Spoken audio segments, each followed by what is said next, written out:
मनन है कृतिकार का, तप ही साधन तप ही कारण, जीव के उद्धार का। व्रत है तृप्ति व्रत है निष्ठा, दर्श है ओंकार का, दर्श है ओंकार का।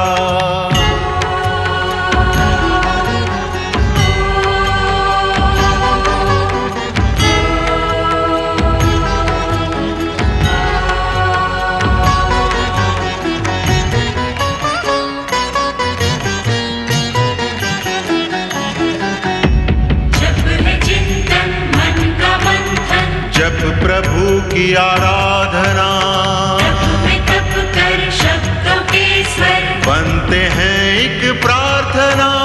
व्रत का नियम दे के संयम, पूर्ण करता कामना, पूर्ण करता कामना।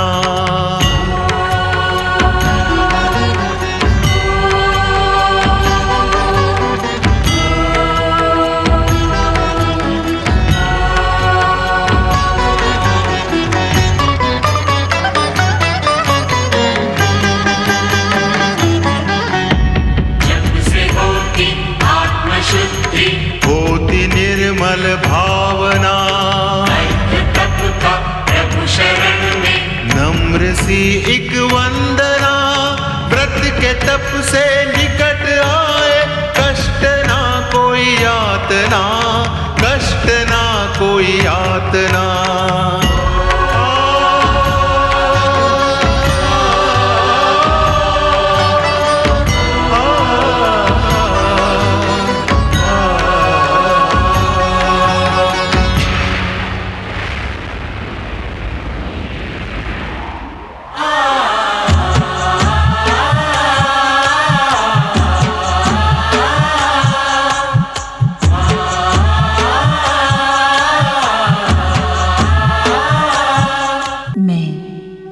श्रद्धा हूँ, पाप का अंत और पुण्य का उदय करवाने वाली। श्रद्धा अकर्म का सर्वनाश और कर्म का प्रतिफल देने वाली।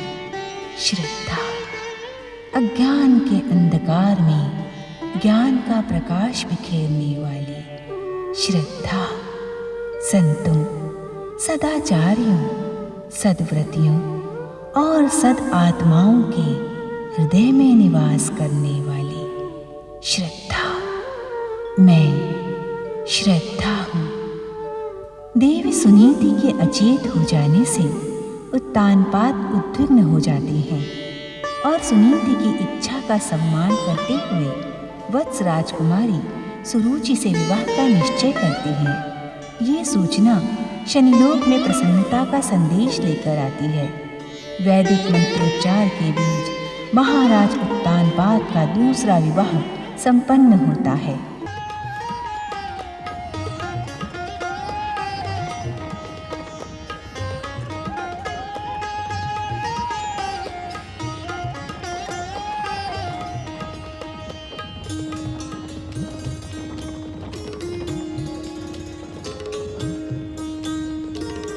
देवी सुरुचि सत्य कह रही हैं स्वामी, आप अपने भविष्य की चिंता छोड़ दें। मुझे आपके समर्थन की आवश्यकता नहीं है रानी सुनिधि, क्योंकि मैं कभी ऐसा नहीं कहती जिससे समर्थन की आवश्यकता हो। मेरा हर कथन सत्य का प्रमाण है। महारानी सुरुचि, सुनीति कंपिला देश की पटरानी है। उनसे बात करते समय आप उनके सम्मान का विशेष ध्यान रखें। हमें विश्वास है कि वत्स देश की राजकन्या को अपने वरिष्ठों का आदर और सम्मान करना भली भांति ज्ञात होगा। अपने वरिष्ठों के आदर और सम्मान के हर पाठ को मैंने भली भांति पढ़ा है, किंतु क्या महारानी सुरुचि? स्वामी, अब रानी सुनीति कंपिला देश की पटरानी नहीं है। स्तब्ध और चकित होने की आवश्यकता नहीं है स्वामी। अब कंपिला देश की पटरानी का पद मुझे प्राप्त हो गया है। स्वयं रानी सुनीति ने वचन के अनुसार अपने पटरानी पद का त्याग कर दिया है। ऐसा न कहे महारानी सुरुचि। पटरानी सुनीति का पटरानी पद आपकी इच्छा अथवा इनके वचन पर निर्भर नहीं है। यह पद तो हमारे माता पिता के आशीर्वाद और प्रजा की शुभकामनाओं से ही इन्हें प्राप्त हुआ है। क्या आपके वचन का इतना ही मूल्य है रानी सुनीति? क्या आपने अपने स्वार्थ की पूर्ति के लिए हमें अनेक वचन दिए थे? मैं आपके इस दुराचार को कदापि क्षमा नहीं करूंगी रानी सुनीति। मुझे अपने अधिकार लेने का मार्ग भली भांति ज्ञात है। आप मौन क्यों है रानी सुनीति? मेरे प्रश्न का उत्तर दें। क्यों मिथ्या वचन देकर आपने हमारे भविष्य को नष्ट कर दिया है? स्वामी, इस शुभ अवसर पर आप दोनों प्रसन्न रहे, यही मेरी शुभकामना है। निश्चिंत रहे पटरानी सुरुचि। अपने वचन को पूर्ण करने के लिए मैं अपने प्राण भी त्याग दूंगी, किंतु उसे मिथ्या नहीं होने दूंगी। स्वामी, आपसे मेरी प्रार्थना है कि दूसरे विवाह के शुभ अवसर पर आप प्रसन्न रहते हुए सुरुचि को पटरानी सुरुचि कहकर संबोधित करें। पटरानी सुरुचि, देख लिया आपने कितनी महान है महारानी सुनीति। आप इस प्रकार भी तो कह सकते हैं कि वत्स देश की राजकुमारी और कंपिला की पटरानी सुरुचि को अपना अधिकार कैसे लेना है, ये सिखाने की आवश्यकता नहीं है। सुरुचि! सुरुचि नहीं, पटरानी सुरुचि कहिए। तुम अपनी मर्यादा को लांघने का दुस्साहस कर रही हो। रानी सुनीति के सन्मुख आप उच्च स्वर में बोलकर मेरा अपमान कर रहे हैं स्वामी।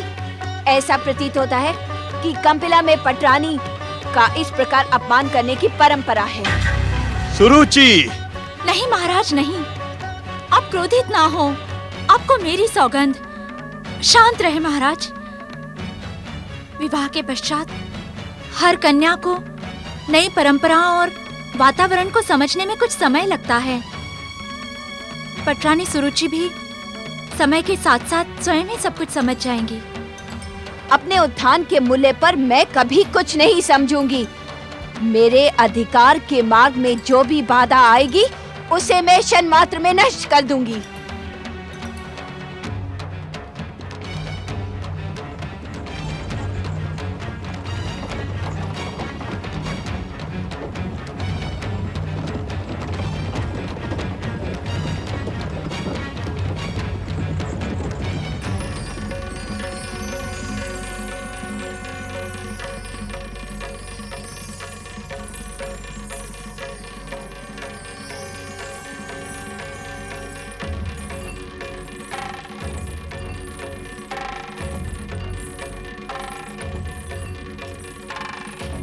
इस बीहड़ वन प्रदेश की इस जीर्ण शीर्ण कुटिया में आप मुझे क्यों ले आए महाराज?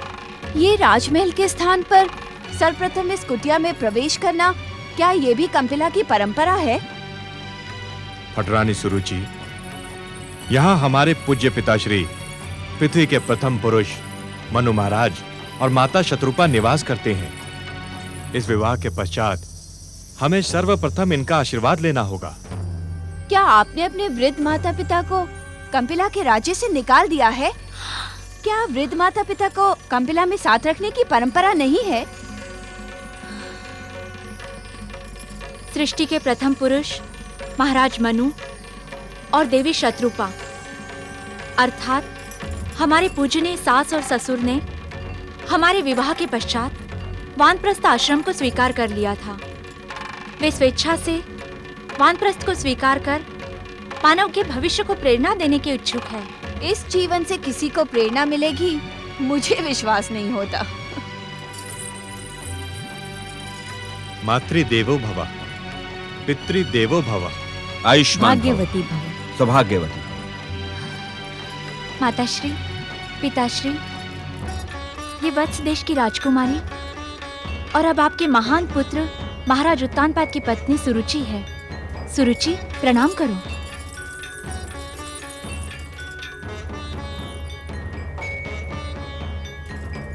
पुत्रवधू सुरुचि, सौभाग्यवती भव, पुत्रवती भव।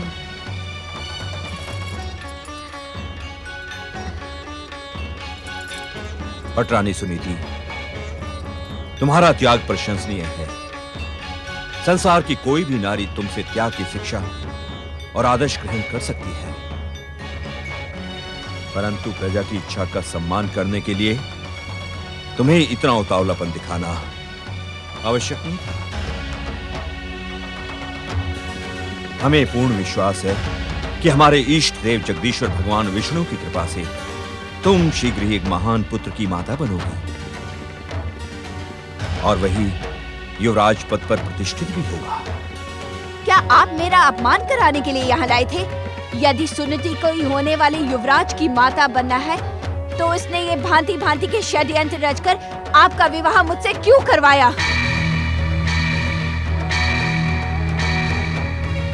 पुत्रवधू सुरुचि, किसी से बात करते समय तुम्हें मर्यादा का विशेष ध्यान रखना होगा।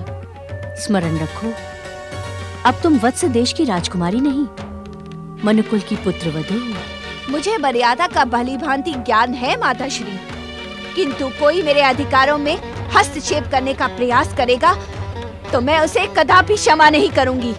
महारानी सुनीति ने विवाह के पूर्व मुझे वचन दिया था कि कंपिला की युवराज की माता और पटरानी मैं बनूंगी। ऐसा वचन देने का सुनीति को कोई अधिकार नहीं है, क्योंकि मनुवंश में पुरुष और स्त्री समान भाव से हर समस्या पर विचार विमर्श करते हैं और दोनों की सहमति से ही निर्णय लिया जाता है। पुत्र उत्तानपाद, पटरानी सुनीति ने जो वचन वत्स राजकुमारी सुरुचि को दिए हैं, क्या उसमें तुम्हारी सहमति है? अर्थात पटरानी सुनीति ने अपनी इच्छा से वत्स राजकुमारी सुरुचि को वचन दिए थे। मनुवंश में इस प्रकार के निर्णय का तनिक भी महत्व नहीं। हमें तो वही निर्णय स्वीकार है जो पुरुष स्त्री ने समान भाव से पूर्ण सहमति से लिए हो। वत्स राजकुमारी सुरुचि, हम तुम्हें पुत्र उत्तानपाद की दूसरी वधू के रूप में तो स्वीकार कर सकते हैं, किंतु युवराज की माता और पटरानी के रूप में कदापि नहीं। मैं मनोवंशियों के इस कुचक्र को कदापि स्वीकार नहीं करूंगी। मुझे ज्ञात नहीं कि आप सब किस षड्यंत्र में सम्मिलित होकर मेरे भविष्य की बलि चढ़ा रहे हैं। एक प्रश्न पूछूं आपसे? अवश्य। जिस व्यक्ति ने स्वेच्छा से राजपाट त्याग कर संसार को प्रेरणा देने के लिए वानप्रस्थ आश्रम स्वीकार किया है, क्या उसका इस प्रकार गृहस्थ आश्रम की समस्याओं में हस्तक्षेप करना उचित है? क्या इस प्रकार आप वानप्रस्थ की मर्यादा को खंडित नहीं कर रहे? क्या भविष्य आपसे यही शिक्षा प्राप्त करेगा? पटरानी सुरुचि, अपनी घृष्टता और दुष्टता पर नियंत्रण रखो। पुत्र उत्तानपाद, मुझे तुमसे ऐसे व्यवहार की अपेक्षा नहीं थी। मनुकुल में जन्म देने वाली मां स्वरूपा नारी का स्थान भगवान से भी ऊंचा माना जाता है। तुम इस समय सुरुचि का नहीं, हमारा अपमान कर रहे हो। वो तुम्हारी धर्मपत्नी है। यदि तुम स्वयं उसका आदर नहीं करोगे तो वो तुम्हारा सम्मान कैसे करेगी? पिताश्री, महाराज उत्तानपाद के शुभ विवाह के अवसर पर आप इन्हें अपना शुभाशीष दे। मुझे विश्वास है कि पटरानी सुरुचि कंपिला की परंपराओं से परिचित हो जाएंगी। मैं आपको मिथ्या आश्वासन देकर भ्रमित नहीं करूंगी, क्योंकि वत्स देश में किसी को प्रसन्न करने के लिए छल और प्रपंच का सहारा नहीं लिया जाता। जिन परंपराओं के संस्कार जन्म से ही मेरे माता पिता ने मुझे प्रदान किए हैं, मैं कदापि उनका त्याग नहीं करूंगी। पुत्रवधू सुरुचि, मैं तुम्हारी भावनाओं को समझती हूँ। मुझे पूर्ण विश्वास है कि मेरा पुत्र अपनी पत्नी सुरुचि को दिए हुए हर वचन का पालन करेगा। यदि सुनीति ने तुम्हें पटरानी और युवराज की माता बनाने का वचन दिया है, तो हर मूल्य पर पूर्ण होगा। ये आप क्या कह रही है देवी शत्रुपा? अनुचित नहीं कह रही हूँ स्वामी। पत्नी यदि परिस्थितियों से विवश होकर कोई निर्णय कर ले, तो क्या पति को उसका सम्मान करना उचित नहीं? मुझे भली भांति स्मरण है। आपके प्रख्यात ग्रंथ मनुस्मृति में पति पत्नी के संबंधों की व्यापक व्याख्या करते हुए आपने स्वयं लिखा है, पति पत्नी को एक दूसरे का सम्मान और निर्णय का आदर करना आवश्यक है। देवी शत्रुपा, आदर तो हर निर्णय का करना आवश्यक है, परंतु जिसके पक्ष में निर्णय लिया जा रहा है उसकी योग्यता का मूल्यांकन भी तो करना होगा। वत्स देश में मेरी योग्यता पर किसी को संदेह नहीं, और आप भी मेरी योग्यता पर प्रश्न चिन्ह लगाने का कार्य ना करें। पुत्र उत्तानपाद, अपनी इस नई पटरानी को प्रसन्न करने के लिए तुम्हें क्या क्या करना पड़ेगा ये तो मुझे ज्ञात नहीं। कृपया करके इसे राजमहल ले जाओ, इसके घर को संतुष्ट करो। किसी भी प्रकार हमारे आदर्श कुल की सुख शांति नष्ट न होने दो पुत्र, उसे नष्ट न होने दो। और यदि तुमने बुद्धि और विवेक से काम ना लिया तो तुम उपहास के पात्र भी बन जाओगे।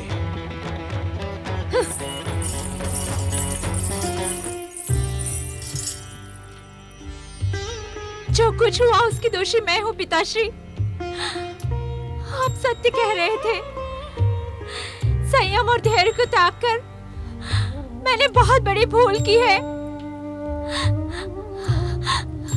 मुझे तो क्षमा मांगने का अधिकार भी नहीं है। किंतु मैं आपको विश्वास दिलाती हूँ पिताश्री, मैं आपको विश्वास दिलाती हूँ कि मैं मनुकुल की सुख शांति और कंपिला की समृद्धि के लिए अपना सर्वस्व दांव पर लगा दूंगी। तुम्हारी जैसी सुशील पुत्र वधू पर मुझे पूर्ण विश्वास है। जाओ पुत्र, सुरुचि तुम्हारी प्रतीक्षा कर रही होगी। प्रणाम माताश्री। प्रणाम पिताश्री। चलिए महारानी।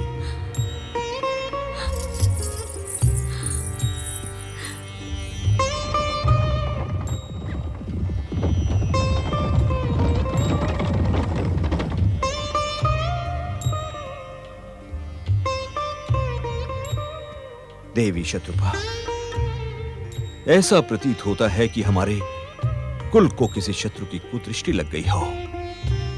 आओ देवी, हम अपने आराध्य जगदीश्वर भगवान विष्णु से ये प्रार्थना करें कि वे हमारे पुत्र उत्तानपाद, सुनीति और सुरुचि के जीवन की सुख शांति को छिन्न भिन्न न होने दें। आओ देवी।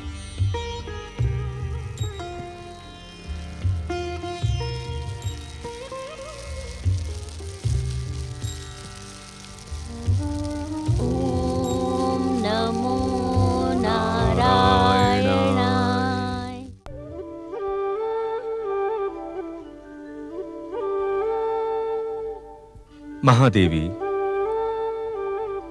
हमें आपकी व्यथा का ज्ञान है, परंतु मृत्युलोक के हर प्राणी को अपने भाग्य और कर्मों के अनुसार ही फल भोगने पड़ते हैं। आदर्श प्राणी वही है जो अपने समस्त सुख दुख हमारे चरणों में समर्पित करके अपने कर्तव्य का पालन करे। स्वामी, मुझे तो सुनीति सर्वथा निर्दोष दिखाई पड़ती है।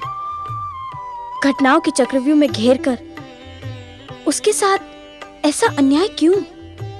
ये अन्याय नहीं है महादेवी, ये भी अनंत लीला है जो अंत में भक्त और भगवान का अंतर समाप्त कर देती है। अर्थात? महादेवी, जीव मात्र की स्वाभाविक इच्छा है सुख का भोग। सुख और आनंद की प्राप्ति के लिए जीव अपना दुर्लभ जीवन नष्ट कर देता है और वो वास्तविक सुख और सच्चे आनंद का स्वाद नहीं चख पाता। मैं कुछ समझी नहीं स्वामी।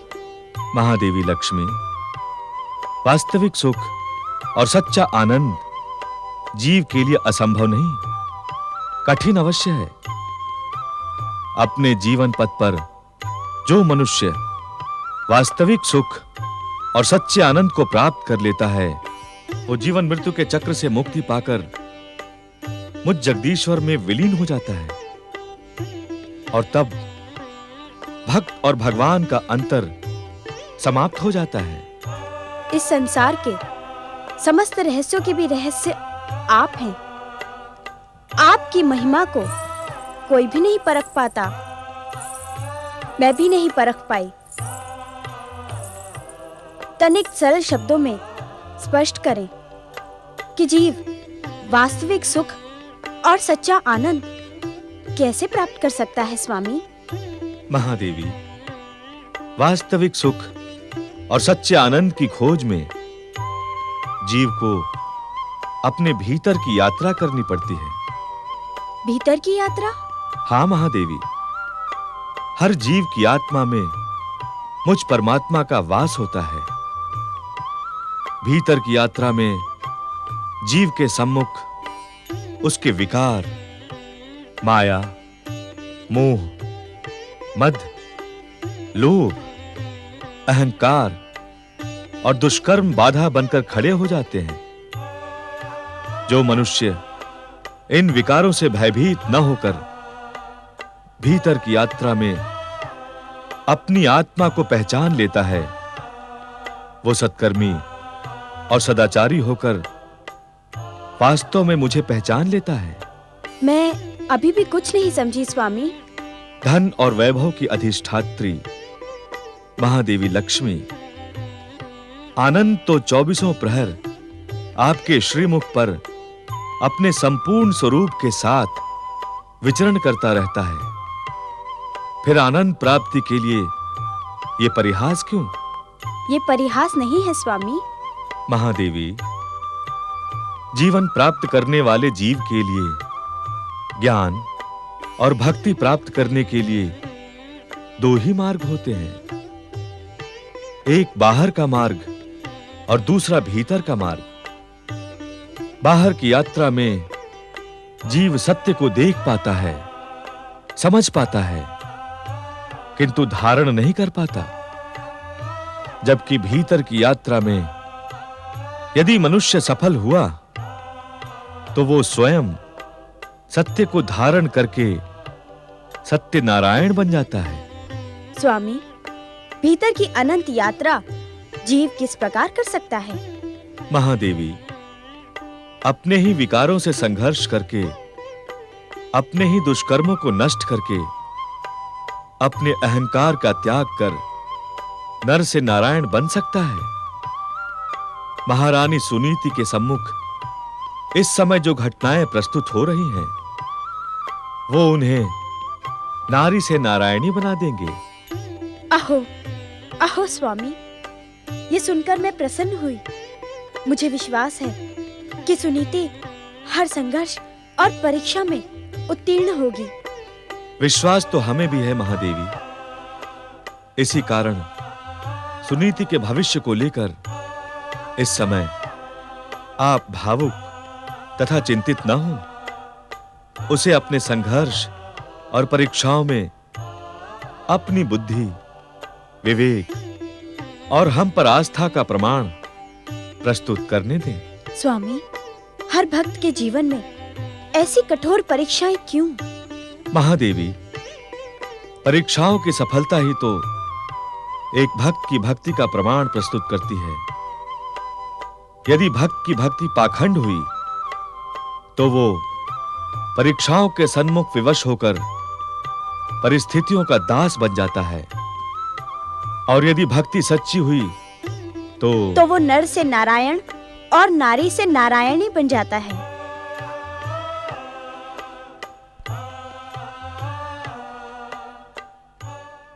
धर्म जप है, धर्म जप है, मनन है कृतिकार का, तप ही साधन, तप ही कारण, जीव के उद्धार का। व्रत है तृप्ति, व्रत है निष्ठा, दर्श है ओंकार का, दर्श है ओंकार का।